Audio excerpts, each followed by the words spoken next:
Welcome to my presentation on the comprehensive ethogram for the American lobster, Homarus americanus. Ethograms are used in the study of ethology to help researchers understand the behaviors of animals. Comprehensive ethograms, in particular, are useful tools to provide the basis for investigating relationships between the target species and how or why behaviors are performed, behavioral interactions within a community, identifying behaviors that can assist in conservation, and utilizing behaviors for more effective management plans.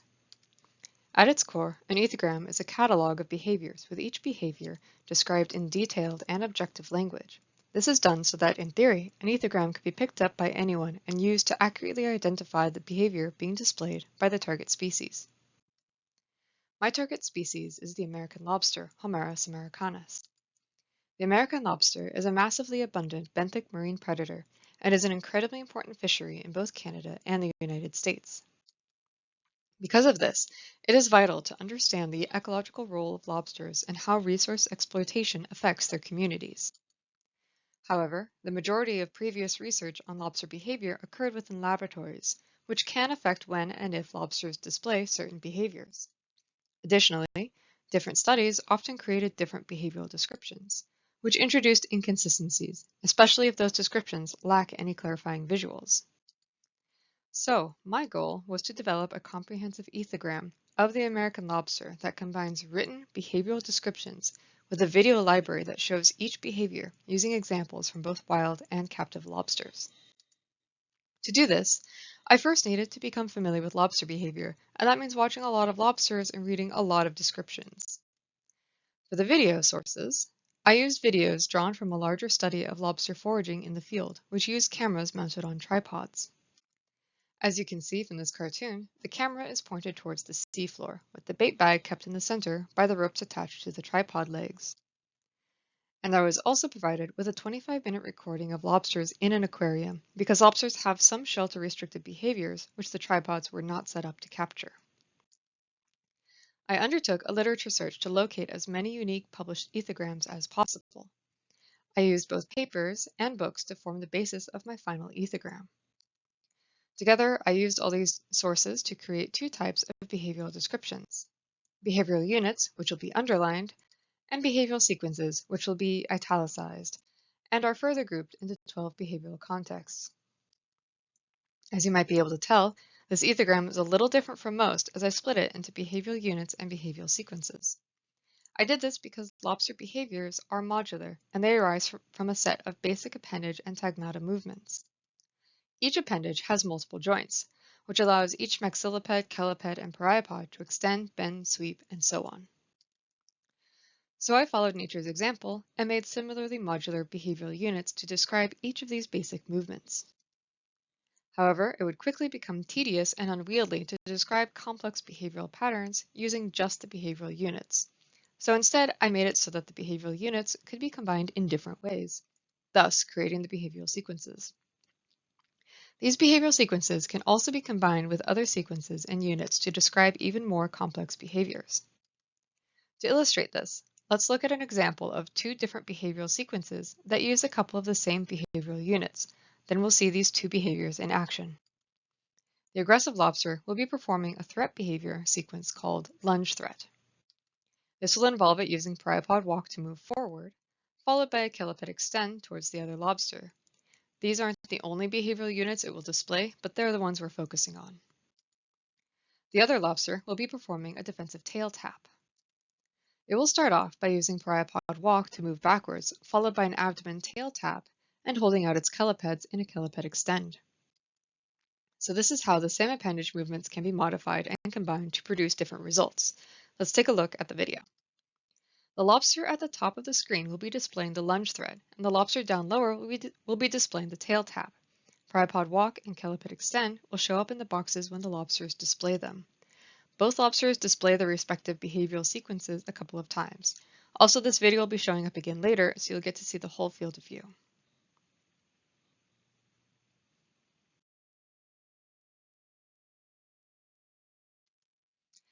So now that I have videos of lobsters and descriptions of their behaviors, it's time to start constructing the comprehensive ethogram. I developed steps to evaluate published descriptions, which are as follows. First, there are multiple studies that ended up using the same name to describe different behaviors. This would obviously cause confusion, so we need to make sure each unique description is given a unique name. Second, there were also many entries that described essentially the same behavior, but with minor variations. Such descriptions had to be consolidated to remove redundancies. And indeed, many of the redundant descriptions ended up contributing to observed variations within each behavior. Third, since we are dealing with animals that inhabit a variety of environments, we need to eliminate any specific environmental references. This prevents the ethogram from having separate wild and captive entries. And any animal or item that a lobster might interact with is replaced by object as a placeholder. This keeps the ethogram from becoming bloated with separate entries for grabbing a rock or a fish or another lobster. Fourth, consistent anatomical terminology will need to be used to make each behavioral description as clear and comprehensive as possible. And finally, some behavioral descriptions had to be rewritten to ensure that it describes the behavior of a single lobster. In some cases, I had to break up published behavioral descriptions into several separate descriptions in order to maintain the focal animal requirement. To illustrate these 5 steps, I will walk you through the process using the behavioral sequence lunge as an example. The first step requires each behavioral description to have a unique name, which means getting rid of definitions that can't be consolidated. All 6 of these behaviors were given the name lunge. However, if you look closely, you'll notice that these 4 descriptions on the top row all share a key behavioral similarity that these bottom 2 descriptions lack, making these 2 clearly different descriptions that cannot be combined with the top 4 descriptions. And indeed, they ended up being incorporated into 2 different behavioral sequences. With those 2 out of the way, we can focus now on our second step, consolidating the remaining 4 descriptions, which is characterized by the lobster quickly striking with its calipeds at an object. Note that we've now replaced opponent with object, thus fulfilling the third step of eliminating environmental references. Our fourth step involves using consistent anatomical terms, which means changing claws to calipeds. Our fifth and final step requires each behavioral sequence to accurately describe the actions of a single focal animal. In this case, the published descriptions all maintained the focal animal perspective, which made for a nice and clean final behavioral sequence description. Which then brings us to the finished behavioral sequence and its video example. I've slowed this video down and put it on loop to give you a chance to see what's going on. The white arrow is pointing to the lobster that will be performing a successful lunge. It'll run forward a couple of steps, then grab the antenna of the lobster at the bait bag. We'll be seeing this exact lobster a couple more times because it really brings the drama to the bait bag.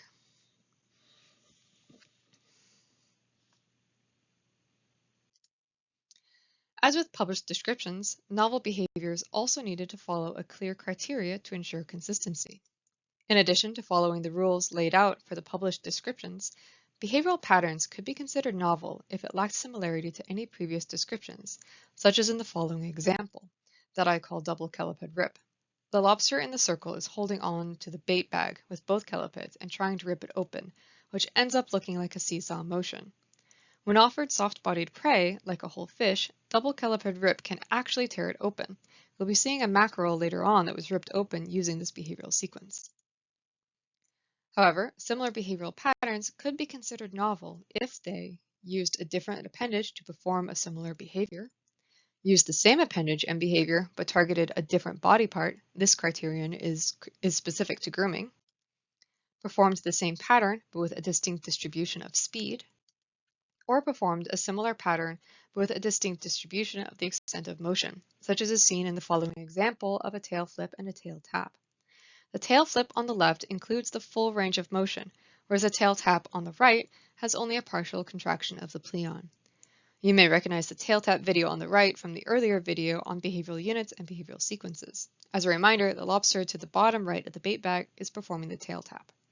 If you look back to the left video, both lobsters near the bait bag are performing the fully contracted tail flip, and in fact the one clinging to the bait bag does multiple tail flips before letting go. And yes, both of these videos come from the same tripod deployment. This can also include new combinations of previously described behaviors. For example, lobsters in captivity will use a behavior called scissor during their fights, which looks like this. And bap! Perfect. But in the field videos, lobsters are observed combining scissors with other behavioral patterns to explore their environment in a previously undescribed way, as can be seen in this behavior, which I've called maral exploration. This video comes from the same deployment as the lunge video I showed earlier, and the tripod leg that I've circled is going to be the target of 4 maral explorations, each preceded by an identifier number so we can keep track. So 3 lobsters will be performing the 4 maral explorations, with the first lobster coming back to perform an encore at the very end. Each lobster adopts an aggressive posture, approaches the tripod with chelipeds and a maral spread, then performs a scissor against it before either continuing to investigate the tripod or tail flipping back. Also, the third lobster to perform the maral exploration, this guy coming up right here, same lobster that performed the lunge we looked at earlier. Just keeps bringing the drama. Pow. And this last lobster is the same one who started this whole cascade of maral explorations against that poor tripod leg and gets chased away for its troubles. And terror. Using these criteria, novel behavioral patterns were found in nearly every context I looked at, from feeding and travel all the way to fight. In total, I described 98 behavioral units, of which 75 have an accompanying video example, whereas 12 behavioral units were observed and described, but the quality of the videos were too poor to use as examples. And only 11 behavioral units occurred in the published literature and went unseen in the videos. For the behavioral sequences, I described a total of 119 sequences, of which 37 had not been described before. A total of 91 behavioral sequences have video examples. Only 4 behavioral sequences were observed and described but lacked quality video examples. And a total of 24 behavioral sequences came solely from the published literature and went unobserved in the videos. Out of a total of 217 behavioral descriptions, only 51 descriptions lacked video examples. All told, 23 behavioral units and 28 behavioral sequences are without videos. The greatest reason for these gaps in the video data are due to the tripod apparatus. It was impossible to record larval behaviors because lobster larvae live at or near the ocean surface, whereas the tripods were designed to stay on the ocean floor. Behaviors that occurred inside shelters were also impossible for the tripod apparatus to record, and so laboratory videos had to be used to fill in some of the gaps. And reproduction-related behaviors primarily occur within shelters, so again, laboratory videos were necessary. Another reason for the lack of videos had to do with visibility issues, particularly in sandy bottoms or after storms. As a person who spent all day, every day watching lobsters, I could often pick out behaviors in these poor visibility conditions, but such videos would be extremely poor examples to place in a video library for new crustacean initiates to attempt deciphering. And lastly, some behaviors may only occur around places that lobsters congregate at for the purposes of sheltering and mating, so-called lobster reefs. For example, cheliped locks may be necessary in a more permanent social setting as a way to identify individuals, which is something that a temporary source of food will be unlikely to trigger. In addition to the formally described behaviors, I also saw a whole host of interesting and possibly new observations, of which I'll share 6 of my favorites. One of my absolute favorites is watching lobsters try to carry or drag items away. This video is from one of our pilot trials, which is why it's a bit shaky, and we used cat food to bait different bags and containers. This cat food pate held its shape very well, and you can see that the lobster was able to stick its pariapods inside the container and actually pull out the puck of cat food and then take off with it balanced in its chelipeds. What a legend. Absolute unit. And this is from our very first video in the field where Russell literally just plopped down a tripod and opened a can of cat food underneath it. You can see that the lobster hooks its maxillipads onto the can and starts moving backwards, and would have gotten away with it too if it weren't for that meddling lobster. But this also raises some interesting questions. Do lobsters cache their food? Do they bring food back to their shelters? Juveniles in labs have been reported carrying their food back to their shelters, but do adults in the field do it too? Another favorite observation is of large lobsters ignoring small lobsters. The top arrow is pointing towards the large lobster, and just for context, that container it's sticking its cheliped into is about 7.5 centimeters, or around 3 inches deep. The bottom arrow is pointing to the smaller lobster, whose carapace length is maybe 8 centimeters, barely legal. So the little lobster goes jumping after the fish and then runs smack dab into the drag, and he just does nothing. Sweeps his antenna across him. Not interested. And this begs the question, are lobsters in the field less aggressive or cannibalistic than we thought? And speaking of lobsters and their food, something that we don't see in a laboratory setting is food guarding. Lobsters in the laboratory don't seem interested in guarding or fighting over food. But one of the most common things that I have seen are lobsters spending a lot of time apparently chasing other lobsters away from the bait bags. And yes, the arrow is pointing to our drama lobster from the Lunge and Merrill exploration videos, who's chasing everyone away from the bait bag and continues to do so for around half an hour. It's a lot of energy being expended. Sometimes you can see it pausing and moving its maxillipeds over the bait bag where it may be snatching a few bits of food in between running around. So what's going on here? Is there something about lab settings that makes lobsters apparently less aggressive around food sources? Which segues nicely into lobster fights, a thing that we can easily trigger in the lab, but seems to be rare in the field. This is the first video where we saw a full-on lobster brawl, which occurs between the two lobsters circled here. These two lobsters were my main source for describing a new fight behavioral sequence that are called Merrill Tango.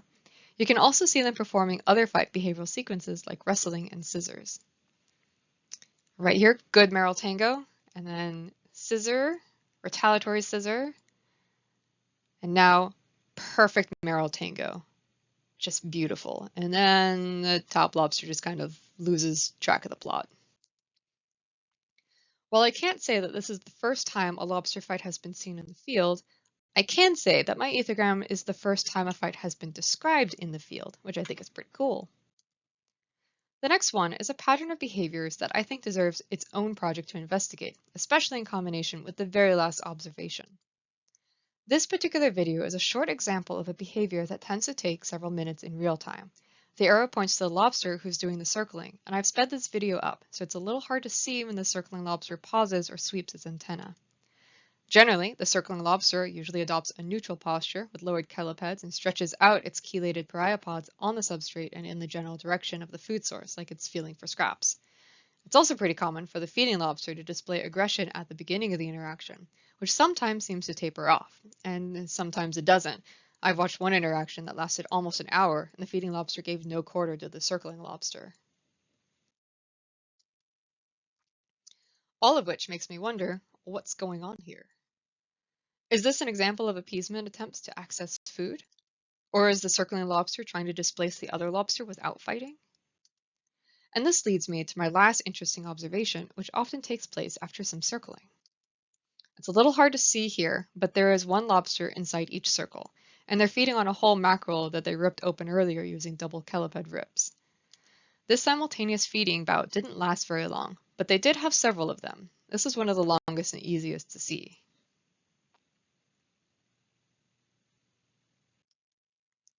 Now this really intrigues me, especially since I've seen small subadult lobsters cozied right up against much larger lobsters, both of them feeding, no hint of aggression. One possibility is that the lobsters who feed together with little or no aggressive behaviors might be familiar to each other in some way. It might also be the result of a successful appeasement attempt. I often saw simultaneous feeding after some bouts of circling, but not always. The video I just played didn't have any prior circling, but it's entirely possible that a different set of behaviors was used to gain access to the fish. It's also possible that there are specific qualities of prey items that might encourage simultaneous feeding and discourage aggression, such as the size of the prey. Now let's take a look at how the comprehensive ethogram could be applied to determine if the circling and simultaneous feeding behaviors that were observed might be part of a possible suite of appeasement behaviors that lobsters may utilize to de-escalate agonistic interactions around food sources. First, we need to find aggressive behaviors that are easy to identify, most likely to occur, and can reliably indicate aggression levels. This first set of aggressive behaviors are extremely common and are often displayed in a slow and exaggerated fashion, making them easy to identify and reliable indicators that an agonistic interaction has started. Basically, if at least two lobsters are near each other, you can bet on aggressive posture, with its distinctive maral spread display, either on its own or incorporated into fast approach or slow approach. Also, if one lobster is feeding and another approaches, it's highly likely that the feeding lobster will perform cover object, and then direct a sword and shield at the approaching lobster. The second set of threat behaviors are less common but still very distinctive. In the videos from the field, lunge threats and scissor threats were often performed by lobsters that were approached while feeding, and frequently after the approached lobster had already displayed one or more of the common threat behaviors. So these two behaviors would also be good candidates for measuring increased aggression levels. And while very cool, fight behaviors were rarely seen in the field, and this rarity makes these behaviors less useful for our proposed application. This may be different in a lab setting, but in this field example, we'll exclude them.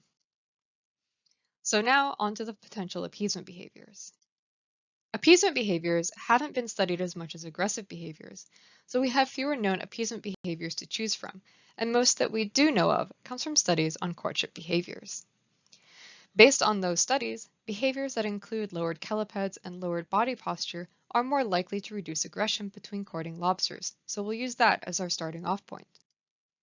With that in mind, the most common and distinctive behaviors we can expect to see is the apparently neutral approach, which is characterized by lowered callipeds. Neutral posture, which is primarily characterized by closed and lowered callipeds, lowered body posture, and slower execution of behaviors that may incorporate some hesitancy, and retreating walk. The next set of behaviors are less common and more dependent on the behavioral feedback received from the aggressive lobster. If the aggressive lobster has performed one of the uncommon threat behaviors, the lobster may attempt a circling approach. If the aggressor continues performing uncommon threat behaviors, the other lobster may react by adopting a submissive posture, with the body practically touching the substrate. But if the aggressor just displays common threat behaviors or stops displaying aggressive behaviors, then the other lobster may attempt to feed at the same food source as the aggressor. So now that we know which aggressive behaviors we are looking for and what our appeasement candidate behaviors are, we can get an idea of whether these are actually appeasement behaviors or not by how often they manage to de-escalate aggression, or if they increase bouts of simultaneous feeding. One way to look at this is by quantifying aggressive escalations and de-escalations in response to the proposed appeasement behaviors.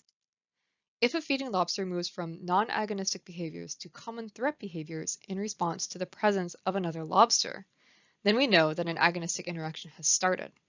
And if that lobster begins performing uncommon threat behaviors, then we can see that their aggression has escalated.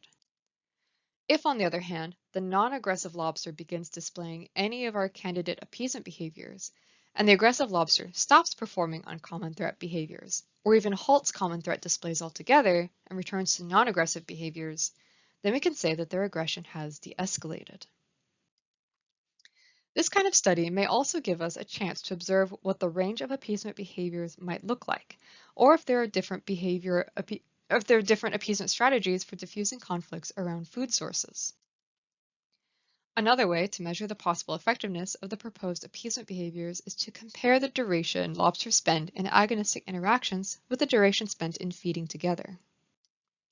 If two lobsters begin an agonistic encounter with the feeding lobster displaying aggressive behaviors, and the new lobster primarily displaying appeasement behaviors, and the encounter ends with simultaneous feeding, then the interaction could be considered an appeasement success. If, however, both lobsters display aggressive behaviors and the new lobster displaces the first lobster, it could be considered an aggression success. And if the new lobster fails to feed at all, then it would be recorded as a failure. As I hope I've just shown, there are a lot of exciting ways that this comprehensive ethogram could be used. However, there are a few more basic projects that I'd like to see accomplished. The first is completing the comprehensive ethograms video library, which can be done with videos from both lab and field sources. As we saw earlier, it's so close to being finished. Another project involves investigating lobster reefs. Either finding or creating a lobster reef would provide the first steps towards answering some of those questions. We don't have a lot of information on what lobsters do when they're not raiding lobster traps, and we've got some tantalizing hints from both the lab and the field that they may have more of a social life than expected. And lastly, there's a serious dearth in larval observations. It is the least studied life stage in terms of behaviors, and it is highly probable that we may be lacking in behavioral observations. Even so, as it stands now, the comprehensive ethogram will help expand our understanding of the ecological role of the American lobster within its nearshore ecosystem. And by incorporating both published and novel behaviors into a single ethogram, and by consistently using the same anatomical terms, future ethogram terminology will also become more standardized. I also hope that this ethogram will provide incentive for other researchers within Decapoda to create comprehensive ethograms for their own study species, which we could then gather into one place, a searchable place on the internet, like a Wikipedia for decapods, Decapedia, if you will. And finally, I hope that this comprehensive ethogram becomes a reference guide for American lobster behavior, that it allows for greater consistency among researchers, and is used to accomplish a variety of different research goals. That way I too may become a one-hit wonder, just like Scrivener did. And with that, I would like to give my sincere thanks to the multitude of people and organizations without whose time, expertise, patience, and support I could not have gotten to this point. And of course to the lobsters of St. George's Bay, without whom this project would not have seen the light of day. Any questions?